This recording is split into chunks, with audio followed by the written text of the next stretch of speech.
by Boaz Dromi and family, Le'ilui Nishmat, his beloved mother, Monica Miriam Bat Fani, Alea Shalom. Additionally, today's class sponsored by Leila Levi Mizrahi and family in memory of her beloved mother Sadeket Perla Mazal Bat Leila. Additionally, we dedicate in the shiur of today Le'ilui Nishmat Mrs. Robin Braca Sipora Bat Marinel Iratzon, that to the words of Torah, their neshamot have an aliyah in Gan Eden. Amen. Today, we're going to take a slight detour from the regular class of the Tomer Devora, simply because today we are remembering the life of two great tzaddikim. One was known as the famous Tosafot Yom Tov, and the other one known as the famous Zera Shimshon. Both of them great tzaddikim, each one in their own style, each one in their own merit, each one in their own years of history that they have. But we'll begin, Be'ezat Hashem, with the Tosafot Yom Tov, known as Rabbi Yom Tov Lipman Heller Halevi. He was a rabbi from Europe, very famous for two of his writings and the fact that he lived through a very difficult and challenging chapter of Jewish history. The two items that I'm referring to, one is the one and only Tosafot Yom Tov on the Mishnayot. Any person who learns Mishnayot automatically comes across two commentaries, sometimes three, sometimes four. But the main commentators of the Mishnayot are Rabbeinu Obadiah of Bartenura. Then we have the Tosafot Yom Tov. They are usually on the upper part of the page. And then we have the Achinu Boaz, Tiferet Israel, also great explanations of the Mishnah. So I'd like to read very quickly about the life of this great tzaddik. And I'm going to highlight a lot of his hardships just to understand how difficult life was for Am Yisrael going back a couple of centuries ago. So Rabbeinu Yom Tov Heller was unfortunately a yatom. I think that when he was born, his father already have died. Orphan, and a yatom, an orphan, and he was born in the city of Wallerstein in Bavaria, which is known as Germany. Now, who were the teachers of the Tosafot Yom Tov? Number one on the list, the Maharal of Prague. I woke you up now? Now you woke up? Beautiful. For those who know the Maharal of Prague was one of the greatest Mekubalim that lived in Europe. And also the famous Keli Yakar. When you open the Humash and you look at the commentary of the Keli Yakar, this was the teacher of the Tosafot Yom Tov. So this alone tells us that the Tosafot Yom Tov was not a featherweight, was a heavyweight. And I'm not talking about physically. I'm talking about from his Torah knowledge and Irat Shamayim. And it says that regretfully, he lived through a chapter of Jewish history known as the Dark Ages. Now, when you say the Dark Ages, what do you think? Oh, there was no electricity. There was no Wi-Fi. There was no Amazon. No, Dark Ages in Jewish history means that when a person was, when the Jewish people were alive, they didn't know if they're going to make it home that day or they will be subjugated to the anti-Semitic movement that was around in those days. At a very young age, he not only was a Dayan, but he was also the chief rabbi of Vienna, and eventually he follows the footsteps of the Maharal and the Keli Yakar.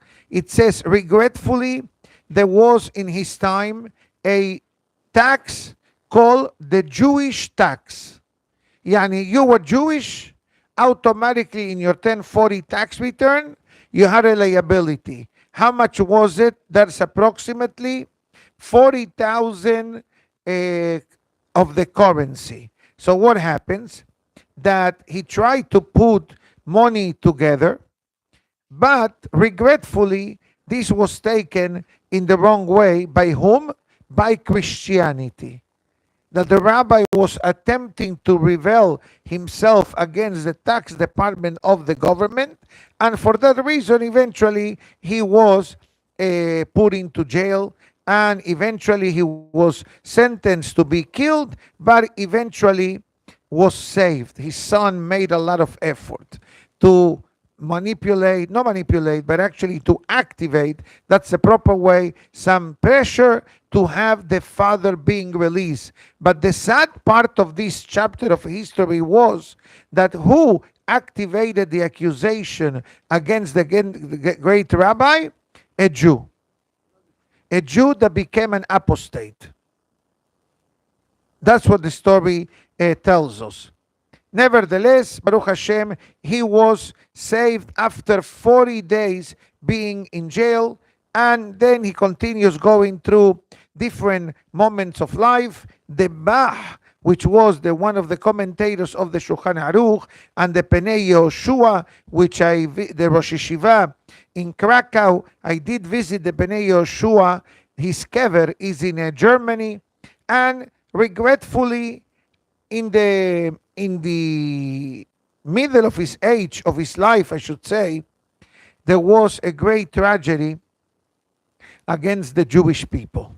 The Chelminsky massacre, that meant, I believe, a group of Cossacks, I believe, or whatever type of criminals they had in those days, came to harass and to murder Jewish people.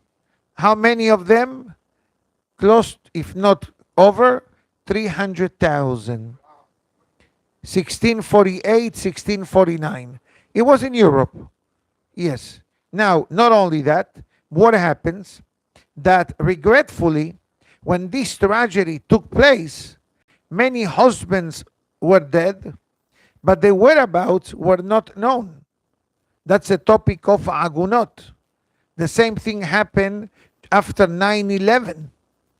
Many husbands died, and there were no proofs of the death, and it took a while until the wives were released and declared widows to be able to marry someone else. Previous to that was the War of Yom Kippur, 1973. There were many husbands that the whereabouts were not known, and there were many different scenarios. Other, God forbid, dead and buried somewhere, or maybe held hostage, who knows, or God forbid, I don't want to the third option. So these chapters of history that created the topic of agunot, agunot means a lady that is married to a husband, but we don't know where the husband is. So for example, some of the cases of 9/11 were able to trace the steps of the husband depending if he logged into his computer in Cantor and Fitzgerald, I think that was the name of the company.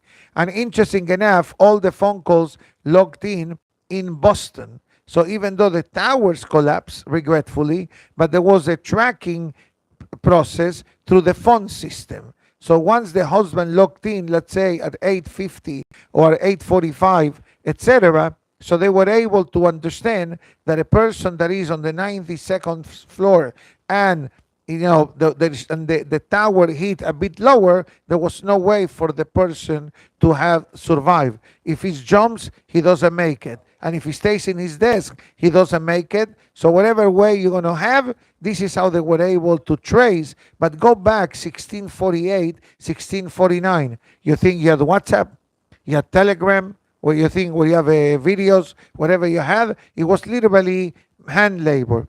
And yet the rabbi did whatever he was able to do to at least free some of these ladies. Now, here comes the great rabbi wrote several books.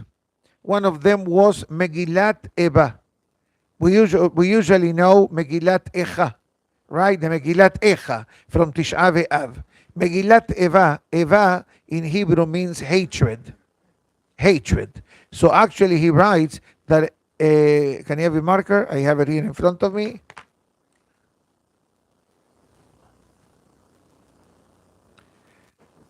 So Eva in Hebrew means hatred. So he wrote a book called Megillat Eva. He describes what happened to him, that he was put into jail and he was about to be executed. He tells the whole story with details, all the efforts that he made to negotiate with a different government, to influence the government of Germany not to activate. Can you imagine suddenly, because you're a Jew, you get $30,000 deducted from your tax, not deducted, increase to your taxes as income? Is like a credit card company forgives you part of your debt. What they do, they send you a 1099, right? But they also send you the amount that they forgave you. So you're going to pay tax, even though the credit card company gets only 50%, but whatever amount they forgave you from the debt, you will be taxed. Can you relate to that? I know that as well. Sure. Okay, so imagine suddenly you have Jewish tax, $30,000 by default. So the great rabbi, what he tried to do? He tried to remove it and to mitigate and minimize the tax. But it was taken like treason to the government. That's why he was about to be executed. As I said before, who is the one who ignited the fire? A Jew that was against the rabbis. A Jew that became a Christian. Haz v'shalom. Sa pasuk in the Navi. The headache of the Jewish people often come from the Jewish people themselves. Now, Megillat Eba. I heard this from Rabbi Pesach Kron, and he says, why did he call this book the Megillat of hatred? What kind of title is it? It says the word is El Rashet Tevot, is Megillat Echa. Echa Yasheba Badad Ha'ir. That's the meaning of the word Eba. Echa Yasheba Badad Ha'ir Rabbati'am. This was the rabbi's personal Tisha B'Av. Baruch Hashem, he got saved. Now, let's move on to the next tragedy. 1648, 1649. Can you imagine 300,000 Jewish people being killed just for being Jewish? And the killing of this type of massacre, it wasn't with a missile, it wasn't with a grenade, it was close contact, more or less. So you can understand the atrocity and the cruelty displayed against the Jewish people. So the great Hacham understood that this type of situation does not just happen. Okay, one day the enemies of the Jewish people woke up and they say, okay, let's go ahead and let's activate massacres against the Jewish people. Doesn't mean that they need a lot, but the bottom line says that the rabbi fasted and cried out to HaKadosh Baruch Hu for a while, trying to understand what tikkun, what can we do to remedy, to change this calamity. Again, we talk about October 7, right? I said this yesterday. We talk about October 7. How many casualties were in October 7? 1,200? Even one is too many. But can you imagine now 300,000? Let's do the numbers. 300,000 divided 12. So 250 times more was the calamities of the Tosafot Yom Tov. And they both tragic, because no one denies that on October 7, there were no really grenades or missiles. It was close encounter. That's why there was a lot of massacres, similar to Tahbetat. That's what I'm trying to say, that the magnitude of the calamities, when it's a close-to-close encounter, is much more cruel and painful and disastrous than a missile. Even though a missile is also dangerous, but that's the way it seems from the story or biography, barbaric. Thank you. So the Tosafot Yom Tov understands that something is going on from Shamayim. And the question is, what prompted this unfortunate tragedy? Now, what I'm going to say now, it may not sound popular, and many people may not be happy to what I'm going to say. But I have to say it, because if I don't say it, what I need to say, so what I'm doing here, having breakfast, I'm not even having breakfast, you're having breakfast. I'm talking. I didn't eat anything yet. I'm going to drink something with your permission. Baruch Ata Adonai Eloheinu melech haolam she'akol nihiyah bidbaro.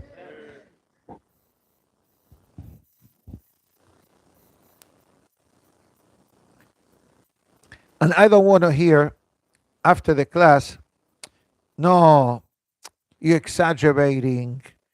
I'm not exaggerating. I'm telling you what's written in the holy books. Remember the other day when we spoke about the Ora Haim in Perashat Shemini that says that terrorists have the power upon the land of Israel because people don't eat kasher? Remember that? If not, look in the recording in Torah and you'll find it. Guess what's the source of this tragedy? The answer is people did not behave properly at the synagogue. People came to the synagogue. They came well dressed, but they didn't pray. They talked. They talked during Amidah, Hazara, Kaddish, Sefer Torah, after Baruch She'amar. And you may say, Rabbi, come on, because people talk in the synagogue, automatically Helminsky and company can activate barbaric acts against the Jewish people. Who am I to answer that question? I'm only telling you what's written in the holy books. When this great rabbi received the hint from heaven, he composed a prayer for those who don't speak during the prayers. And I'm going to read it to you. מי שבירך אבותינו הקדושים אברהם יצחק ויעקב, he who has blessed our forefathers אברהם יצחק ויעקב, משה, אהרון, דוד ושלמה, and now it comes, הוא יברך, may he bless, את כל מי ששומר פיו ולשונו, שלא לדבר בעת התפילה, everyone who guards his mouth and tongues and refrains from talking during the prayers. Okay, so you get the message so far. Now, what are the benefits? Let's talk about first protection, and then we talk about benefits. HaKadosh Baruch Hu, may the Almighty, Ishmerehu, protect him, mikol Sara besukah, from every trouble and distress, umikol nega umahala, from every plague and illness. Now, so far, this is protection of suffering, distress, a plague, and illness. COVID. What happened in COVID? We were evicted from the synagogues. You ever thought of that? Why were we evicted from the synagogues? No, because of this. This was God talking to us. If we don't think like that, we need to go back to the Kitab. So what is the benefit? Come. ביחולו עליו כל הברכות הכתובות בספר תורת משה רבנו. May all the berachot, blessings, written in the Chumash and all of the books of the Nevi'im and the Ketubim. Yani the whole Tanakh, blessing. Now, what is the additional benefit? Your children. What does it mean? That if a child sees that the father conducts himself properly at the synagogue, that gives the proper decorum example to the child. And that's what he says. Be'izke lirot banim hayim. May you see your children alive and established. Bigadelem leTorah ulchuppah ulma'asim tovim. And may you raise them to the Torah, the chuppah meaning and good deeds. Be'ya'avod et Hashem Elokeinu tamid. Be'emet ubtamim ben omar amen. And may the person serve Hashem in truth and integrity, and we all going to say amen to this prayer. This is the prayer composed by the Tosafot Yom Tov. That's why for a few years there is a movement going all around the world. It's called Stop the Talking in Shul. And in some synagogues, they say this prayer every Shabbat when they open the Echal. In our synagogue, we did it this Shabbat because it's the Shabbat that precedes the Yortzeit of the Tosafot Yom Tov. Now, The purpose of this, sharing this with the Kahal, and I'm not telling any synagogue to change their tradition. Each rabbi should make the decision what's beneficial and suitable for their Kahal. And obviously, if your rabbi agrees or doesn't agree to say it, that's a different topic, not for me to discuss. Who am I? But the bottom line is that the Tosafot Yom Tov is telling us that our proper decorum in the synagogues brings kedusha, brings holiness, and sanctifies Hashem's name in the synagogue. You know what's the problem of talking in the synagogue? And I'm not against people being social. You should be social. We should be social. Why shouldn't we be friends? We talk, we schmooze, we interact, we exchange ideas, etc. Nobody's against that. But the problem is that if we do that when we're supposed to pray, or when we're supposed to listen to the Sefer, or when we are listening to the Hazara, as we learned a few weeks ago, that one of the main ideals and reasons why the Hazara was established, it wasn't only for those who don't know how to read, because that was the original reason why the Hazara was established. The repetition of the Amidah, in the event that someone in the audience could not read the Hebrew, will listen to the Hazara. But guess what? Today you have plenty of books that you can read it. So says the Ben Ish Chai, you know why we still do the Hazara? Because the Hazara is the delivery of your private Amidah. Imagine yourself, you want to send a package to Israel, to the Kotel. You come to the post office with the envelope, but you don't want to pay for the stamp. You don't want to put the address. You don't want to put the stamp. The guy said, okay, sir, it's a $375. Oh, no, you want express, $19.95. Okay, give me, no, I don't have. Okay, so your envelope stays. That's what the Hazara does. The Hazara is the mailing stamp. If I can use this mashal, I think that you can relate to our Amidah. Imagine you made a beautiful Amidah. You pray for this, you pray for refuah, you pray for teshuvah, you pray for salvation, you pray for shidduch, shalom bayit. Beautiful. But guess what? You're missing the stamp. You're missing the delivery process. You know what is called this delivery process? The Hazara. Hazara. You know what it's called Hazara? Why it's called Hazara? Hazara means to return. You send back the prayer to HaKadosh Baruch Hu. And if you want me to be cute so early in the morning on a Monday morning, if you look at the word Hazara, Hazar means to return, right? Hazar he, to Hashem. You're returning your Amidah to God. Here, God, boomerang. Can you catch it? The frisbee? I think I'm going. I don't want to drop your coffee. I don't want to drop your coffee on the table. But I was very tempted to throw the frisbee to the echo sound coming from the right field. Anyways, this was the great prayer of the Tosafot Yom Tov. And I repeat, I don't want anybody, God forbid, to misunderstand any of the things that we say. But I think that the productive lesson that we can derive from the great Tosafot Yom Tov, number one, appreciate the life that we have. Appreciate the life that we have. Can you imagine to live in such an oppressing time? Which, by the way, we are not too far.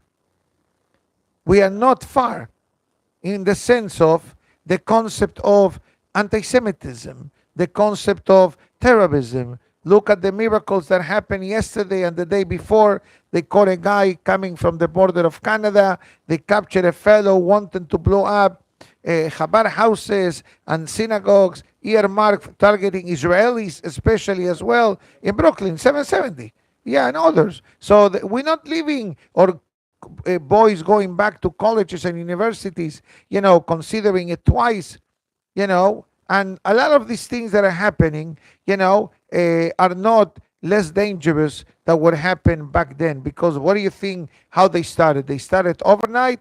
No, they fester slowly like an infection, and eventually now it's mushrooming out to the four corners of the world. So I hope and pray that Be'ezat Hashem, that we get Hizuk from the powerful prayer of Tosafot Yom Tov. I repeat, Tosafot Yom Tov was not a featherweight. And if you never heard of him, I apologize. It's not my fault. Tosafot Yom Tov, imagine that he's earmarked as one of the main commentators of the Mishnayot. His teacher was the Maharal of Prague, the Keli Yakar, the Bach.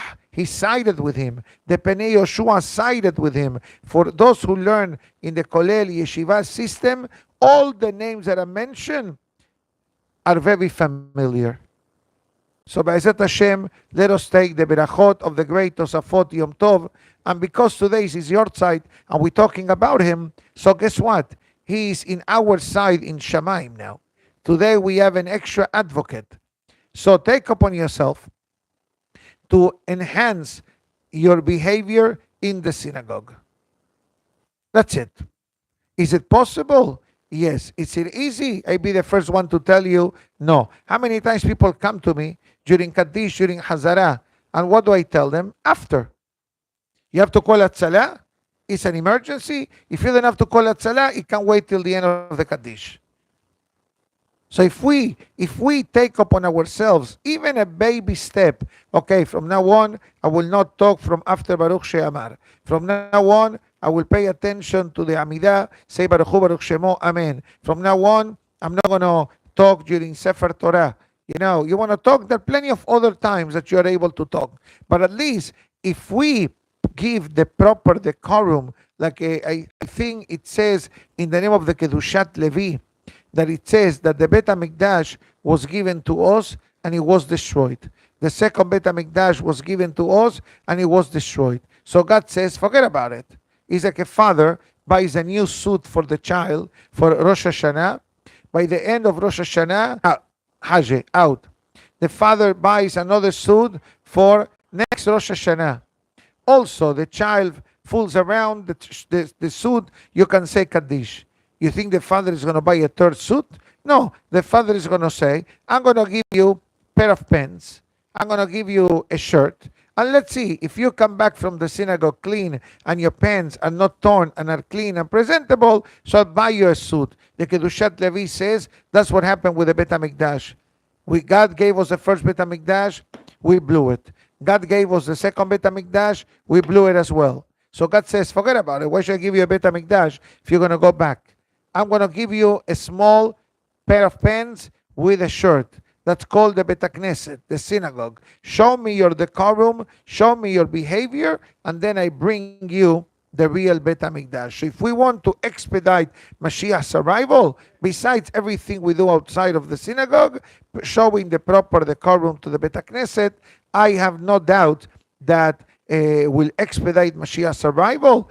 And besides that, I mean, can you imagine suddenly we get shower with all the berachot of the Torah, of the Chumash, of the Nevi'im, and the Ketubim? That's something that we don't see often. So we encourage everyone to try to be mehazek in this point, because at the end of the day, this sanctifies Hashem's name. When we're talking about sanctifying Hashem's name, one of the first locations in our life where God's name needs to be sanctified is in the synagogue. Why? It's a pasuk. He's not been saying it. It's a pasuk. Benigdashti betoch bnei Israel. I will sanctify myself among the people. And where do we know that this pasuk refers to the synagogue? Very simple. What's the root word of benigdashti? Kedusha. Where do you say kedusha? Nagdishach, kadosh, kadosh, kadosh. Where do you say it? In the bathroom? In the beach? In the restaurant? Or in the synagogue? Synagogue. Where do you say Kaddish? Hazak Baruch. So when the pasuk says, Benigdashti betoch bnei Israel, God says, you want to sanctify me? In the synagogue. Show me respect. God is not demanding the respect. We have to give the respect to HaKadosh Baruch Hu. That's why it's called Bet HaMikdash, the house of holies. Bet HaKnesset, the house of gathering. So let us hope and pray that if we even those here today in the room or watching the class live or listening to the deferred broadcasting by Ezat Hashem, if we take even one step in enhancing our behavior in the synagogue, believe me, we are changing history. Besides changing ourselves for good, we're going to become recipients of berachot and obviously great beracha for all of Am Israel. Amen. Number two. Relax, boys. He has to catch a flight. This was warm-up. We started a bit late, so I'm going to take a few extra minutes because we have another great tzaddik to talk about. The one and only Zera Shimshon. Have you heard of the Zera Shimshon? Okay, lately, in the past few years, there is a movement that talks about the Zera Shimshon. So in order to understand what is this excitement that is in the world, because the writings of the Zera Shimshon today are translated in so many different languages in a few years from 0 to 100, literally. Because many years back, who heard really of the Zera Shimshon? Most people didn't hear. So let me give you, I did some research to describe the works of the Zera Shimshon, but let me start maybe with his life. I'll tell you right now. He died in the 1780, so must have been 1700s, more or less 300 years ago. So the great rabbi was born in Italy. His father was Nachman Michael Nachmani, and he went to Abiyah Bar Shalom, the author of the Emunat Hachamim, a great sage, and then he learned Kabbalah with Rabbi Binyamin Akohen Vitali. Eventually he moves to a place called Mantua and then Modena, and he starts to work on the Zera Shimshon. Now the Zera Shimshon, why is it called Zera Shimshon? It says that regretfully he became a father, but a short time after the birth of his son passed away, unfortunately. So to create some reminder of his son, he called the book Zera Shimshon, the descendants of Shimshon, because there are two descendants, a child or the spiritual descendant. When God forbid his son died, he decided to create an eternal memorial legacy for his son's neshama, and that's why he called the book Zera Shimshon. Now, he wrote over 774 essays covering all the Perashiot of the Torah, plus Shir HaShirim, Esther, Echa, and the book of Shlomo HaMelech as well. Now, he had only one son, and it says upon this book that his books are very deep, and these books are known as, let's bring it the way it's written here, although publicly is portrayed as a great source of segulot, as a great source of great spiritual benefits, but here it says that brings a great blessing for those who learn from his holy books. So what better way to connect to the life of the Tzaddikim about the topic of one topic of the Perashah of the week. So it says the following. He writes in the Perashah, there is a lot of commentaries, but let me take one that can be useful and easy for us to share and to understand. He wrote a lot. Perashah Amahila, Perashah Kitetze. And it says as follows. We all know the background of the story of Perashat Kitese. Perashat Kitese deals with the concept of war. Kitese la milhama על אויביך, ונתנו השם אלוקיך וידיך, בשבית שביו. In English means, when you're going to go wage the war against your enemy, follow the English. Untano, God will deliver him in your hand. Beshavita shivyo, and you will be able to hold them captive. So what the Torah is telling us, we're going to war, we're going to win the war, and we're going to be able to have the enemies captive. Meaning to say, we prevent the enemies of acting in a harmful way against the Jewish people. What kind of war is the Torah referring to? You can take the pasuk on the face value, literally means a war, or we can take this war on a deeper level. And it says, Lo divra ha-Torah ella keneged ha-yeser hara. It says that this particular pasuk, writes Zera Shimshon, is, yes, the superficial meaning of the verse is about a physical war against a physical enemy, but it says that this pasuk is telling us that if the person is willing to put up a fight against the Yeser Hara, untano Hashem Elokecha veyadecha, God will give you the spiritual strength of capturing him, beshavita shibyo, and you're going to be able to control him. You understand? It may be easier said than done. But the how do you say this? The Zera Shimshon explains the idea of a person conquering the Yeser Hara is not something that happens immediately. The Yeser Hara knocks on your door. Hi, good morning. How you doing today? You want to hang out with me today? Let's go out. Let's go out. Okay? And may not be automatic. You say, no. Today I'm going to go to Selihot.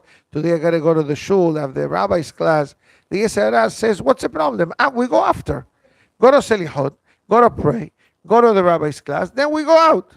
So the pasuk writes, and that's what the Zera Shimshon explains in part. It's a very lengthy explanation, but I'm giving you just the tip of the iceberg to learn something written by the great tzaddik, that the person's power of conquering the Yeser Hara is given. Doesn't mean that you will see an automatic result, that the next morning you're going to become suddenly a tzaddik, but the Torah is telling us, Beraita mechila, untano Hashem elokecha veyadecha, Hashem gives the person the strength, beshavita shivyo, and we're going to be able to calm him down, to tame him, to control him, etc. That's one topic that the great Zera Shimshon talks. The other topic that he brings in today's parasha is the concept of the war of Gog uMagog. And it says, what is the concept of Gog uMagog? The Gemara writes in Baba Kama, listen to this Gemara. Amar Rabbi Yohanan mishum Rabbi Shimon bar Yochai, kasha tarbut ra'a betoch beto shel adam yoter mimilchemet Gog uMagog. It is more painful, a headache at home, than the war of Gog uMagog. Now, what has to do a headache at home with the war of Gog uMagog? So he brings a proof, first of all, from David HaMelech in the book of Tehillim, chapter 3. Mizmor leDavid beborcho mipnei Avshalom beno. David HaMelech, as we learned yesterday in the evening class, how Avshalom got rid of Amnon and Tamar, we cannot forget the fact that Avshalom, one of the sons of David, also turned against his father. He turned against David to the point that he wanted to kill David. And what does he say, David? Hashem, Marabu Sarai, God, how many is my suffering? And yet, on the concept of Gog uMagog, he says, why the enemies of the nation are fussing? So which one David HaMelech made a bigger deal? In Avshalom or Gog uMagog? Avshalom. Why? Because it's a situation at home. Can we solve the problems of the world? No. The way to take care of the problems of the world is by taking care of our own problems. We discussed it before in the Tosafot Yom Tov class. You want to reverse whatever is going on in the world? Start working on yourself. Whatever that means. Kashrut could be one, not talking in the synagogue could be another, praying better, being nicer, being more respectful.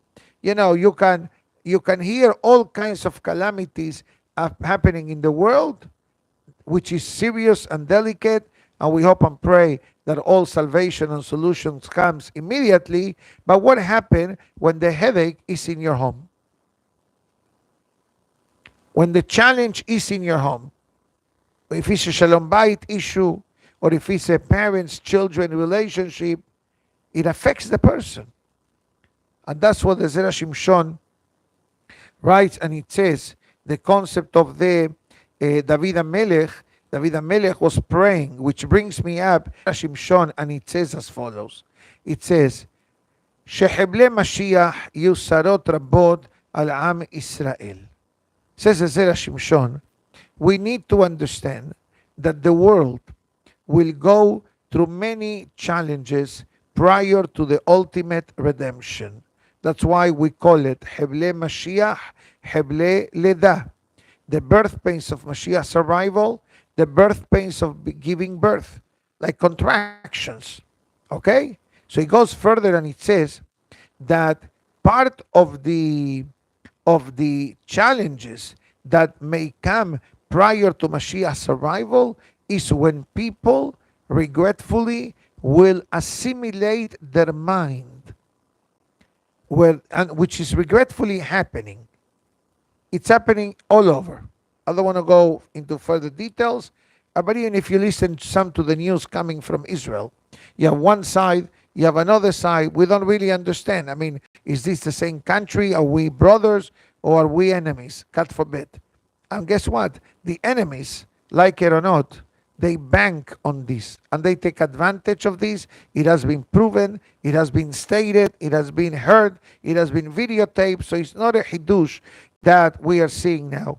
And that's why David HaMelech, alav shalom, was praying to HaKadosh Baruch Hu, Marabu Sarai. He says, if you think that the fear of the enemies is great, the pain of the inner rift among us is way greater than the threats of the enemies. And that's why the enemies, like it or not, have the power to attack.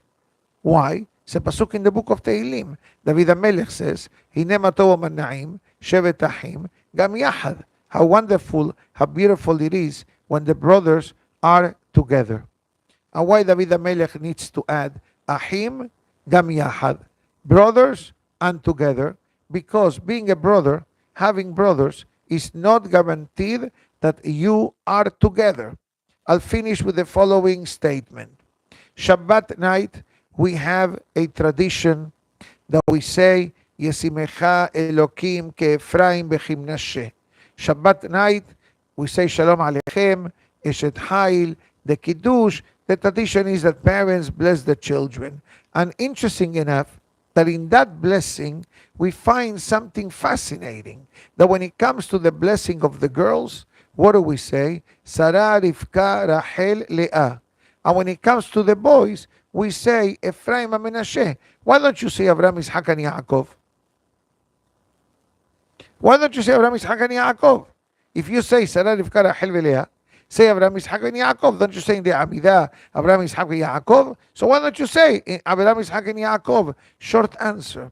Because Abraham, Ishak, and Yaakov, each one of them had issue with his brothers and his relatives. Yaakov and Esav, Ishmael and Ishak, Abraham and Lot, and his brothers, they were a family feud. From the creation of the world, every time brothers popped up in the picture, did not have a happy ending. Cain and Hevel, okay, Cain and Hevel, Shem, Ham and Yafet, Yosef and his brothers, Yaakov and Esav, Ishmael and Ishak. So the first set of brothers who had love and respect for one another were Ephraim and Menashe. And where do we learn that from? When Yaakov Avinu is switching the hands, and Yosef is telling his father, Dad, ki Menashe Bechor. No, you got it mixed up. Is. And what Yaakov Avinu says, Yadati beni Yadati. I know who is the older one, but the Torah teaches us clearly that there was no reaction from Menashe. Menashe understood that Ephraim, his younger brother, was the worthy recipient of Yaakov's blessings. Why? Because Menashe was next to Yosef. He was in the world of politics, in the world of governments. Who was the one learning Torah from childhood throughout most of his life? Ephraim. Who was the teacher of Ephraim besides Yosef HaSadik? Yaakov Avinu, his grandfather, in the last 17 years of his life. So for that reason, we say to our children, like Ephraim and Menashe accepted each other, were happy for one another, I want you to be that way. Like Moshe and Aharon. You know, we learned this a while back, that Hashem had to negotiate, so to speak, with Moshe Rabbeinu 7 days. 7 days to become the Mashiach of the Jewish people. And Moshe Rabbeinu says, no. What was one of the main reasons? We learned this just a few weeks ago. And Moshe says, what about Aharon, my brother? Aharon is older than me. Like we heard, I think, who was here? We had a speaker a few weeks ago. Why doesn't Aharon pray to be allowed to go into Eretz Israel? Moshe Rabbeinu prays 515 times. God says to Aharon, don't, coming to Israel. Aharon says, okay, God, thank you. We see extreme reactions. Why didn't Aharon pray? Short answer, because if Aharon prays, Aharon goes into Eretz Israel guaranteed. Why? You know why? I know your question. Why? Because he was making shalom. And when you make shalom, you get an all VIP card to Shamayim. But Aharon makes the heshmon. Hold on a minute. If I'm going to go to Israel and my brother Moshe will not go, what people are going to say? You see, Aharon was greater than Moshe. So Aharon said, I'd rather stay outside, keep the holiness of my brother intact, and I wait till Mashiach comes. Which, by the way, this was Aharon reciprocating to Moshe Rabbeinu 40 years earlier. Because Moshe Rabbeinu, what happened? Moshe Rabbeinu says to God, how can you appoint me? Why don't you appoint Aharon? God says, don't worry about Aharon. Bera'acha besamach belibo. He will see you and will be happy in his heart. Why God needs to add the word heart? Because only God sees the heart. Ki ha'adam ro'e la'inaim, b'Hashem ro'e la'levav. The pasuk says in Shmuel. God looks at the heart, not the eyes. At the eyes, you may be smiling at me. Or you may be telling me, Rabbi, come on, it's 10:21 already, finish. I'm not saying that you're thinking like that. You really want me to continue.